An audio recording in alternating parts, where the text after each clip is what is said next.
अस्सलामुअलैकुम दोस्तों, कैसे हो आप सब। उम्मीद करती हूँ कि आप सब बहुत अच्छे हैं।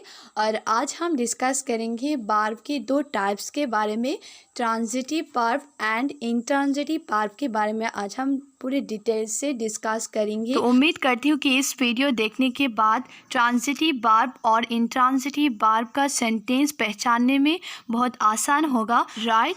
और वर्ब के बारे में हम ऑलरेडी डिस्कस कर चुके हैं पिछले वीडियो में, तो आपको देखना है, आप देख सकते हो। तो अब हम देखते हैं ट्रांजिटिव वर्ब और इंट्रांजिटिव वर्ब क्या होती है। तो सबसे पहले हम एक छोटी सी और एक सिंपल सी इंग्लिश डेफिनेशन देखते हैं। A transitive verb is a verb that requires an object to receive the action। इसका हिंदी मीनिंग है कि ट्रांजिटिव वर्ब एक ऐसा वर्ब है जिसमें वर्ब की एक्शन को समझाने के लिए, वर्ब को रिसीव करने के लिए ऑब्जेक्ट की ज़रूरत होती है, और वो विथआउट ऑब्जेक्ट वो कंप्लीट नहीं होता। इसको ही हम क्या कहते हैं, ट्रांजिटिव वर्ब कहते हैं, राइट। तो अब हम एग्जाम्पल्स के थ्रू से समझते हैं। मान लो कि राम इज प्लेइंग, लेकिन देखो इस सेंटेंस में क्या कहा कि राम इज प्लेइंग, राम खेल रही है। लेकिन इस सेंटेंस में पढ़ने में कुछ अधूरा अधूरा लग रही है कि राम खेल रही है, क्या खेल रही है ये तो हमें पता नहीं है, और इसको समझाने के लिए हमें क्या ज़रूरत है, ऑब्जेक्ट की ज़रूरत है। तो सपोज हमने लिखा राम इज प्लेइंग फुटबॉल,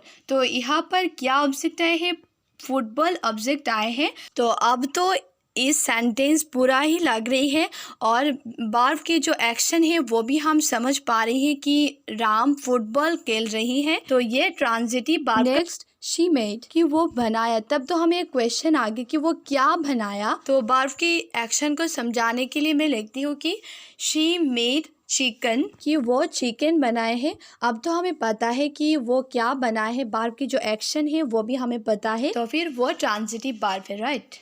ठीक है, हम और एक एग्जाम्पल्स देखते हैं। सपोज आपको किसी ने कहा कि प्लीज गिव मी, कृपा करके मुझे दो, तो फिर आप तो ऑब्वियसली पूछोगे कि क्या मैं दो आपको, आप क्या देने के लिए मुझे कह रही हो। तो इस सेंटेंस में हमें ऑब्जेक्ट की तो ज़रूरत है ही है, और वर्ब की जो एक्शन है वो हमें समझाना ही पड़ेगा। तो फिर मैं कहती हूँ कि please give me a pen, कृपा करके मुझे एक पेन दो। तो ए पेन क्या है, ऑब्जेक्ट है, और ऑब्जेक्ट दो टाइप का होते हैं, इनडायरेक्ट ऑब्जेक्ट और डायरेक्ट ऑब्जेक्ट। इस सेंटेंस में मी जो वर्ड है वो इनडायरेक्ट ऑब्जेक्ट है, और ए पेन जो वर्ड है ये डायरेक्ट ऑब्जेक्ट है। तो हमें इस सेंटेंस में डायरेक्ट ऑब्जेक्ट मिल गया है, तो ये ट्रांजिटिव वर्ब का है। अब हम देखते हैं इंट्रांजिटिव क्या है।